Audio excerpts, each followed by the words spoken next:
Estamos aqui para falar de um tema muito bonito, né? Que é a força do amor. O amor, essa máxima, que foi resumido por Jesus, não é? Dentre todos os mandamentos, 10 mandamentos, não é? Jesus reuniu em uma única máxima, né? Que é amar a Deus sobre todas as coisas e amar ao próximo como a ti mesmo, né? Então, o amor, ele é a força criadora do universo. É o propósito de vida, né? E a própria vida é a expressão do amor de Deus. Então, nós estamos aqui pelo amor de Deus, né? Portanto, o amor é uma centelha divina, né? Que é inato, já nasce com o Espírito, não é? Representando a lei máxima da evolução.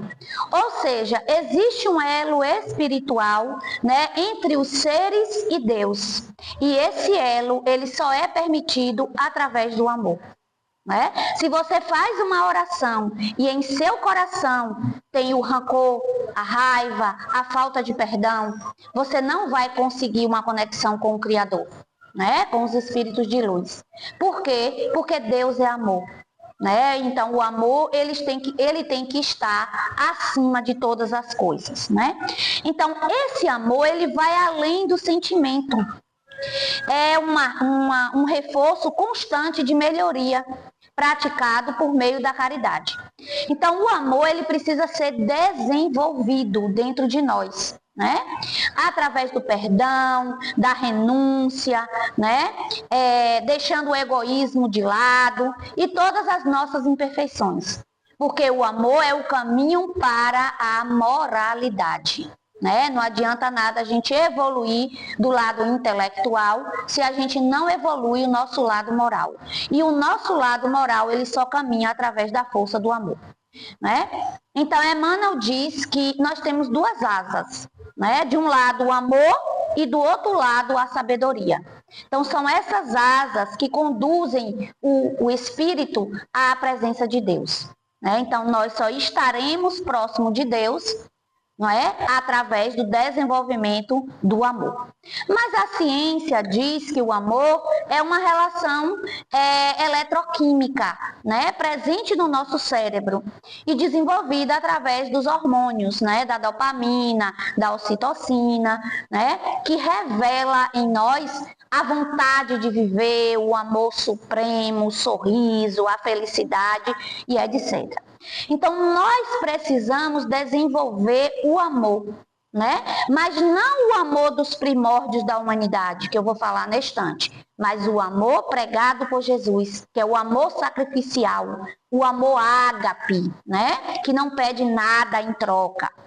Então, nós temos esse amor intrínseco dentro de nós. Não existe ser humano que não tenha amor. Por mais cruel, por mais maldoso, por mais violento, o amor reside dentro dele, né? Só que isso precisa ser desenvolvido, né? Então, o amor, ele se renova sem cessar. Leon Denis vai falar. Quanto mais a gente dá amor, mais a gente recebe. Né? É uma troca recíproca. Por isso que ele fala dessa força inexaurível. Né? Inesgotável. Né? A gente pode doar amor o tanto que a gente doar, nunca vai faltar, né? Porque é uma fonte inesgotável. E também o amor, ele é uma potência imensurável, ninguém pode avaliar, porque está dentro de cada um de nós. Né? E você não pode julgar jamais o outro se o amor dele é fraco, se é intenso, não é? Se é infinito, se é incondicional, porque só ele sente. Né? Cada um sabe do amor, né, que está presente dentro do ser. Então, Joana de Ângeles, ela tem um livro, Rejubila-te em Deus, que ela vai falar que o amor pode estar anestesiado, pode estar sufocado pelo sofrimento, pode estar pela frieza do sentimento, mas ele está ali presente. Né? Ou seja, todo ser humano guarda no âmago do seu ser a semente do amor. não é? Independente da situação que ele esteja vivenciando.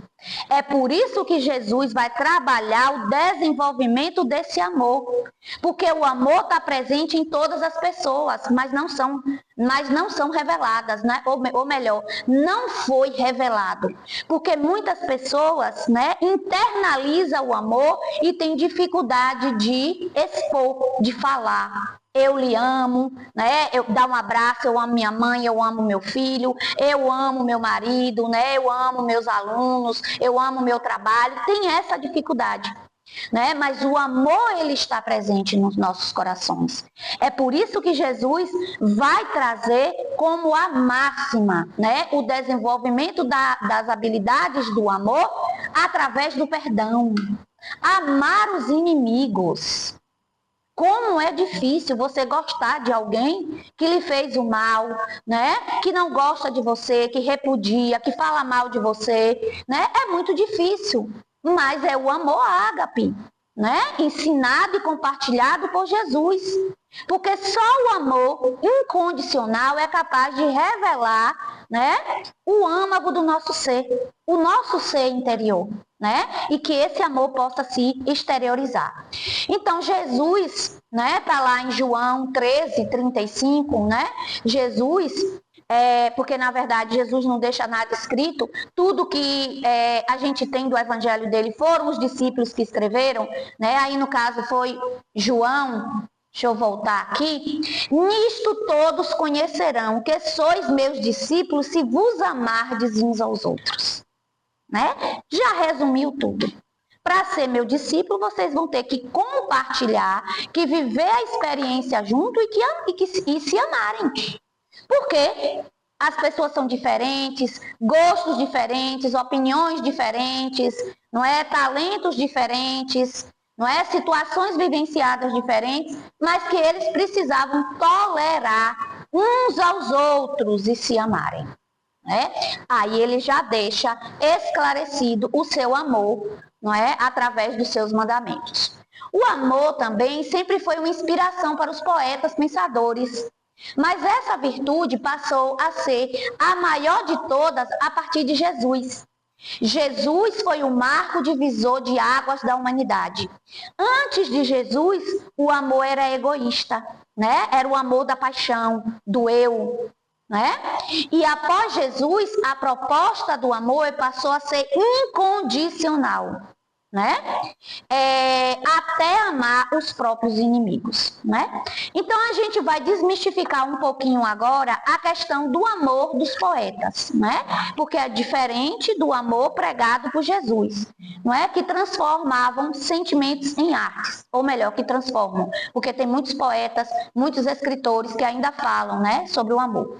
Aí a gente tem Camões, Carlos Drummond, Vinícius de Moraes, né, que imortalizaram a questão do amor, ou seja, coloca o amor como uma conexão duradoura e infinita, né? Aqueles amores imortais, né?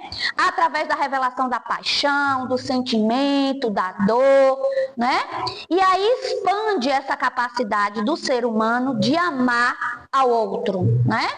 Tem o amor familiar, fraterno, tem o amor, né, eros, que é o amor conjugal, né? O amor apaixonante. E naquela época, né, do romantismo, era muito comum os poetas morrerem de amor, né? Que é o chamado mal do século. Mas, na verdade, esse morrer de amor era porque ele estava em um processo de depressão, o amor não era correspondido, ou esse amor chegou ao fim por parte da outra pessoa, e eles começaram a tristeza, a melancolia, não comia, não dormia, e aí chegavam a morrer. Né? A gente tem o caso de Álvaro de Azevedo, que morreu com 21 anos, né? De Cassiano de Abreu, né? E tantos outros poetas. Então era um amor, né? Eros, um amor do corpo, né? O amor da paixão, né? Do romantismo. Já o amor que é o amor antes de Jesus, que coloca aqui como amor egoísta, né? Porque a princípio esse amor ele buscava a justiça e ele estava atrelado às leis de Deus. né, na época de Moisés, né, dos primeiros mandamentos. Então era um amor muito creditado pelas oferendas, né? Tá tudo bem, eu vou oferecer sacrifícios, né, oferenda a Deus. Não está bem, porque Deus está conspirando contra a gente, né? Porque eles acreditavam em um Deus vingativo e, portanto, né, teria que fazer outros sacrifícios. Então era um amor focado na fidelidade, a aliança divina, né? A obediência a Deus, aos nuances, diferente do amor sacrificial, que é o amor de Jesus Cristo, né? Então, o amor das primeiras civilizações era o amor com temor e obediência, tinha medo de Deus, não é isso? E se sacrificava para obedecer esses mandamentos. Lembra lá de Abraão, que tentou sacrificar o próprio filho, não é? Como uma oferenda a Deus, só que aí houve a interrupção de um anjo da guarda, né? Que pediu a ele para não sacrificar Isaac, e eles acabaram sacrificando um cordeiro no lugar desse filho, né? Então, esse era o amor dos antepassados, né? Um amor que pensava em si próprio, um amor egoísta, né? Deus não está conspirando a meu favor, eu vou oferecer um sacrifício, né? Para que as coisas melhorem, né? Então, era o quê? De olhar o próprio umbigo. Já o amor de Jesus, não. É o amor ágape, incondicional. É o amor que vai se revelar por meio do altruísmo. Eu dou, mas não peço nada em troca, não é? Então, a ponto de amar e dar a sua própria vida em prol dos inimigos, né? Porque Jesus, ele morreu com o coração aberto, amando os seus algozes e perdoando os seus inimigos, não é? Olha as últimas palavras de Jesus, né? Pai, perdoa-os, porque não sabem o que dizem, né? Então ele se entregou em prol desse amor. Mas o amor de Jesus, ele tem um significado maior, porque não é um amor de teoria, igual o amor das primeiras civilizações. É um amor da prática, né? Olha, se me amas, vai e apacenta as minhas ovelhas, né? Guia, cuida as ovelhas que estão perdidas. Se me amas, guarda os meus mandamentos, né? Então é um amor não na teoria, é um amor na prática, é um amor de doação incondicional. Essa é a diferença básica do amor antes de Jesus para o amor depois de Jesus. O amor a partir de Jesus teve uma outra roupagem, uma outra vertente, porque foi o amor, né, incondicional. Amar a todos sem distinção. Não importa a condição social, não importa o que a pessoa fazia, né? Se praticava crimes, maldades, violência, Jesus não julgou. Ele simplesmente amou todos da mesma forma. Aí agora a gente vai para o amor ágape, né? Mas a gente tem 3 tipos de amor. Além do ágape, que é esse amor incondicional de Jesus, a gente tem o amor filia, né? Que vem lá da Grécia, dos primeiros filósofos, não é? Que é o amor baseado na amizade, que vai surgir a filosofia, né? Na afeição, mas também nos interesses mútuos, né? Eu dou amor porque eu recebo, né? Não é o amor ágape de Jesus, porque Jesus doava o amor, mas ele não pedia nada em troca. E também o amor eros, que é o amor o quê? Romântico, o amor apaixonado, né? Então, segundo os estudiosos da Bíblia, da tradução grega, que foi a primeira tradução dos escritos sagrados, ágape significa amor incondicional, amor que nada pede em troca, que é o amor à caridade, né? Então, esse é o amor de Jesus, que é o amor a serviço do bem. É a forma mais elevada de amar, é o altruísmo, né? Porque você ama, mas você não está esperando recompensas. Esse é o amor altruísta, né? É o amor exemplificado através da ação, né? Que elimina a dúvida e a necessidade de mérito próprio. Será que eu mereço ser amado? Será que eu mereço amar? Não, porque Deus ama todos da mesma forma e ama incondicionalmente. O amor por Jesus se torna motivação para o serviço da perseverança, né, da superação das próprias fraquezas. E assim, esse amor altruísta, né, que busca ajudar sem pedir nada em troca, é o amor que doa, é o amor perfeito, é o amor da criação, é o amor de Deus, né? Que não se baseia em méritos e nem em emoções, mas que se baseia no sentimento, né? Que está presente na decisão da sua vontade de amar. Padre Marcelo Rossi, né, em seu livro Ágape, a palavra amor, né, significa amor generoso, amor sem limites, amor puro e amor livre, né? Então esse livro, essa obra, vai revelar o amor, não é, como importante para a vida. Porque se a gente passa por tantas coisas ruins na nossa vida, se o mundo está em guerra e não tem paz, se existe a violência, se existe a fome, a miséria, é porque não existe o amor. O amor ainda não chegou a todos os corações, porque se tivesse chegado, não existiria nada disso, né? Uns iriam matando a fome dos outros, né? Iria ajudando. Não existiria interesses externos, né? Porque essas guerras em nome de Deus, de Alá, na verdade, são interesses materiais de territórios que são ricos em petróleo, né? Não está preocupado com o amor, né? Em disseminar o amor de Deus. E assim esse livro ele vai refletir o amor de Deus, vai refletir a transformação pessoal, que é a reforma íntima, né? Eu preciso melhorar a minha conduta em amar os outros, porque não é amar de qualquer forma, não é amar de boca para, da boca para fora, não é dizer eu amo e por dentro está com raiva, né? É um amor que precisa ser trabalhado, é um amor baseado nos ensinamentos de Jesus. Mas existe também outros tipos de amor, que é o amor familiar, o amor filia, né? Amor aos parentes mais próximos, daí a palavra filial, né? Viver o amor em toda a plenitude dentro do lar e oferecer ao espírito um ambiente de paz e tranquilidade, né? Então a doutrina espírita, ela vai colocar o lar, né, o ambiente da família, como um lugar para exercitar a paciência e o amor, né? Por quê? Porque o lar é uma ferramenta pedagógica de reajuste através do amor. Quem ama mais do que uma mãe ama um filho? Não é isso? Então, esses laços espirituais unem credores e devedores. Une espíritos, né, que têm seus resgates, que têm, né, ações que precisam ser melhoradas. E daí vem naquela família para ajustar tudo isso.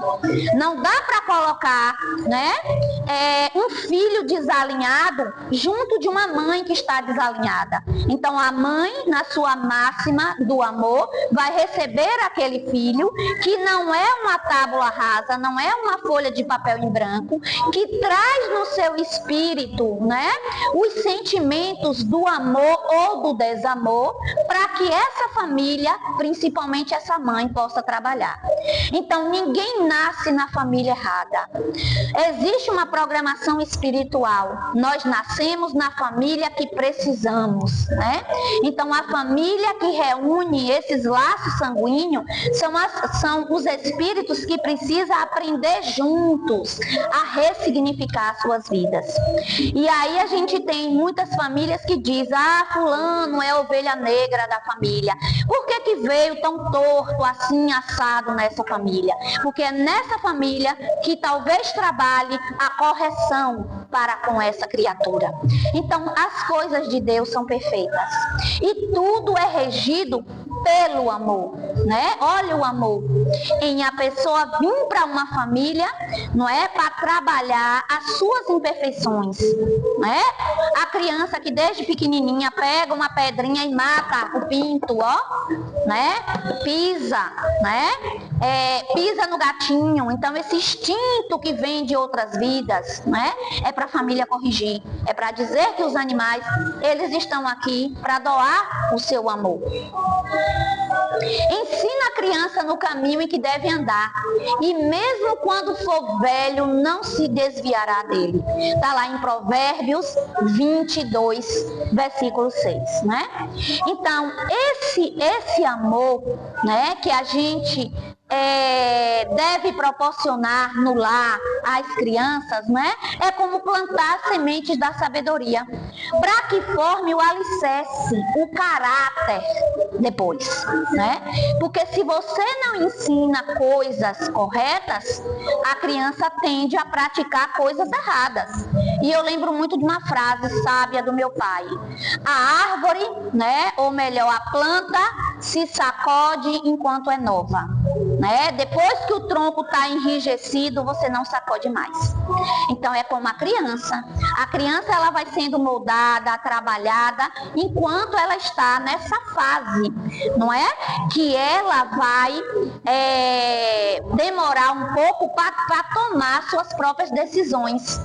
Mas se ela é instruída desde criança, ela vai tomar suas decisões quando adulto de forma pensada, de forma correta, né? Então foca na educação moral e reencarnatória.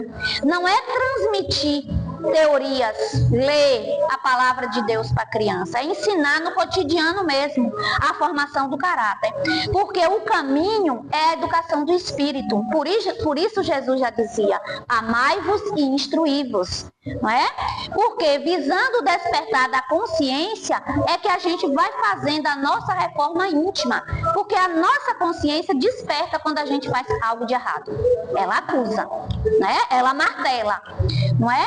E aí as vivências das leis divinas estão presentes na nossa consciência, né? A gente sabe o que é certo e o que é errado. A criança até os 7 anos, ela ainda é conduzida a essas leis. Por isso que ela precisa dos nossos conselhos, né? Por isso que ela precisa ser conduzida no caminho, para que as más tendências que ela traz do passado não se enraizem novamente. Aí está a responsabilidade, né, da família. Depois a gente tem o amor aos animais, não é? Os animais, eles são seres vivos que possuem alma, uma ânima, né? Assim também como nós.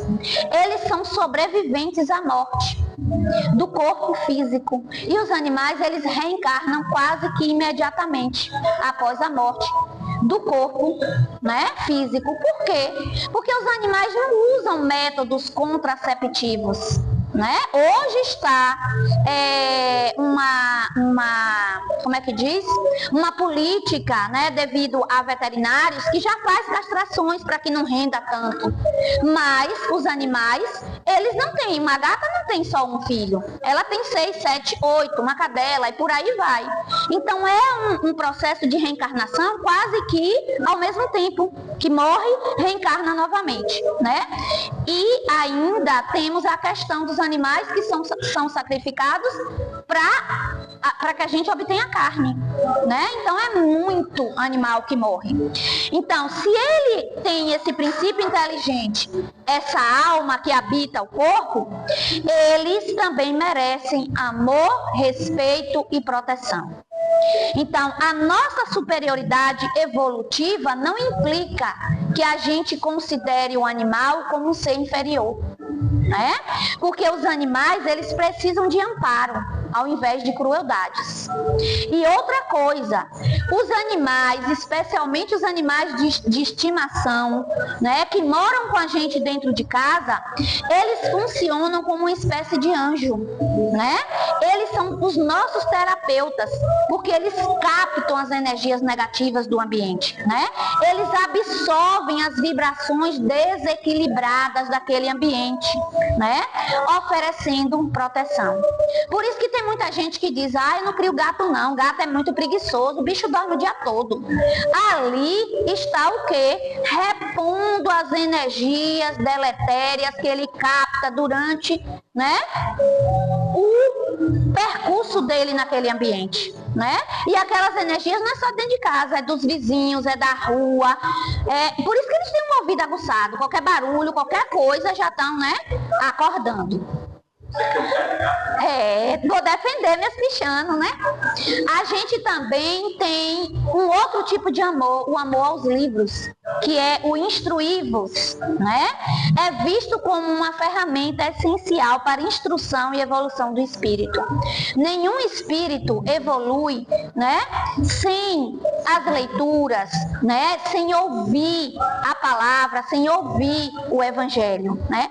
Então os livros, eles são edificantes, porque são tesouros na nossa vida, que vai trazer informações para que a gente consiga driblar os problemas, né, que a gente enfrenta, e que a gente aprenda a tomar as decisões não de forma precipitada, né? Quem lê, quem reflete, quem medita, tem mais possibilidades, né, de não tomar decisões errôneas, de não tomar decisões instintivas, né, de agir antes através do pensamento. Então, o estudo ainda é o caminho para o amor, né? Porque o estudo, ele é exemplificado através da teoria, mas é o desenvolvimento do amor através da ação que vai trazer o nosso melhoramento.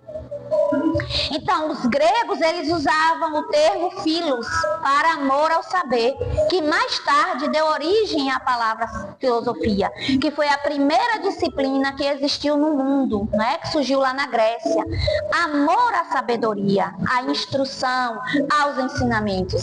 Então, ensinar às crianças o gosto pela leitura é tarefa inadiável de pais, de avós, de professores e de evangelizadores. E hoje a gente tem uma tarefa mais árdua, não é, em relação à leitura, por conta das telas, né? A criança hoje, o atrativo não é os livros, é as telas. E aí vai trazer problemas de visão, vai trazer problemas de concentração, né? A leitura, ela não vai ser completa, porque você está o tempo todo mexendo na tela, aí a sua memória não tem o mesmo efeito do que um livro, né? Porque o livro você está focado ali, não é? As letras não vão desaparecer, as palavras, né? Você não tem que estar toda hora passando o dedo, né, para subir e para descer. Então, as telas ainda é um grande problema de incentivo à leitura.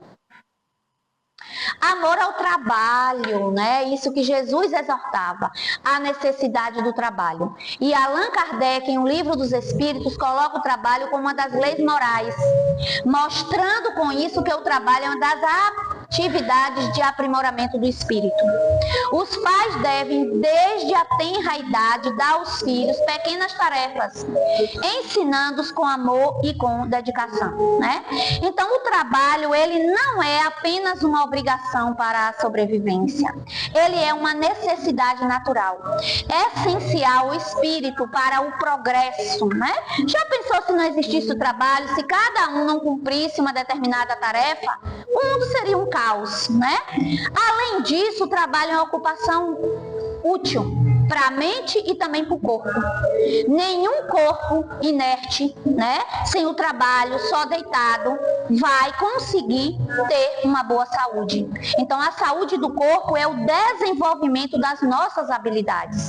E o trabalho nos dá isso, através do exercício do corpo, da mente, seja lá do que for.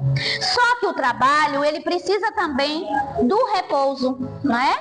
Que o corpo, ele necessita do repouso. O espírito não, que é a nossa consciência.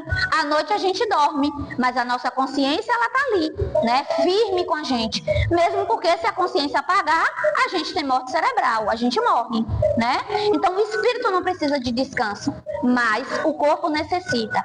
E Jesus, ele colocava o trabalho como uma responsabilidade. E como uma responsabilidade ética e útil, né? E sempre falando, O trabalho não é movido por elogios. Esqueça o que o outro vai dizer, se você faz bem ou se você faz mal.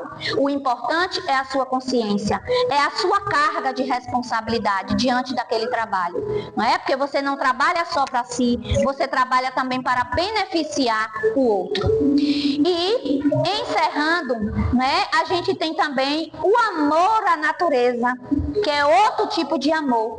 É uma necessidade ensinarmos a educação ambiental.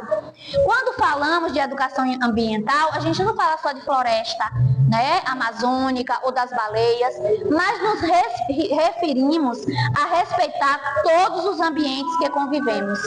Desde o quarto de nossa casa, que devemos ajudar a manter limpo e arrumado, a rua que moramos, a escola, as praias e etc. Por quê? Porque nós precisamos respirar este ar. E é no contato com a natureza que os fluidos benéficos, né, estão presentes na nossa vida. Observe respirar o ar da cidade, né, da mudança da população, dessa correria, e experimente respirar o ar da natureza. Em um ambiente propício, do vento, das árvores, das águas, né? Então é preciso cuidar da natureza, porque nós dependemos dela para sobreviver.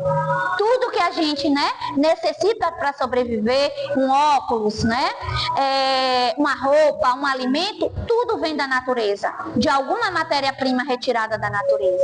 Por isso, nosso compromisso, né? O compromisso não é só do outro, né, que está destruindo. O compromisso é nosso também, de ajudar a não destruir. E finalizando, a gente tem, né, a leitura de um poema que é a arte de educar segundo os ensinos de Jesus. A inteligência sem amor te faz perverso, né? Quanta gente que usa o amor para o mal. Olha aí as guerras, né? Olha aí as invenções, não é? Das bombas atômicas, dos tanques de guerra, né? Dos drones, né? Que ajudam aí nessas guerras, dos mísseis, né? Então existe o amor com a inteligência para o mal, para a perversidade. A justiça sem amor te faz implacável, né? Não basta fazer justiça segundo as leis, mas é segundo também o amor, que te coloca na condição do outro, né? Que te coloca no lugar do outro. A diplomacia sem amor te faz hipócrita, né? De que adianta sabedoria, não sei quantos diplomas. O êxito sem amor te faz arrogante. A riqueza sem amor te faz avarento, que não ajuda ninguém. A docilidade sem amor te faz servil. Olha a diferença. A pobreza sem amor te faz orgulhoso. A beleza sem amor te faz ridículo. A autoridade sem amor te faz tirano. O trabalho sem amor te faz escravo. Né? Quando você trabalha sem gostar do que você faz, é uma escravidão. Ah, meu Deus, todo dia tem que acordar tal hora, fazer isso, fazer aquilo, parece que o dia não passa. A simplicidade sem amor te deprecia. A oração sem amor te faz introvertido. A lei sem amor te escraviza. A política sem amor te deixa egoísta, que pensa só no próprio umbigo, não vai pensar no outro. A fé sem amor te deixa fanático. A cruz sem amor se converte em tortura, porque cada um de nós carregamos a nossa cruz, né? Cada um de nós sabe a dor e a delícia de viver. E assim, a vida sem amor não tem sentido. Não é? Tá lá um autor desconhecido e foi retirado do livro A Arte de Educar segundo os ensinos de Jesus. Aí está a nossa tarefa. Amar, mas amar incondicionalmente, amar sem julgar, amar sem pedir nada em troca, né? Amar até a quem nos fez ou faz o mal, né? Então o amor foi o ágape mais supremo que Jesus pôde nos deixar através do seu evangelho, né? Ele só teve amor para dar, né? Em nenhum momento Jesus não é? Perdeu a sua razão, teve raiva, rancor, né? Então que possamos nos aproximar de Jesus, do seu evangelho, colocando o amor nos nossos corações, perdoando os nossos algozes e até nos perdoando do que fomos antes, porque não desenvolvíamos o amor de Jesus, né? Então o ser humano, ele precisa se restaurar, e a restauração é praticada somente através do amor. Que tenhamos uma noite de paz, uma noite de luz, e que o amor de Jesus esteja sempre em nossos corações, hoje e sempre.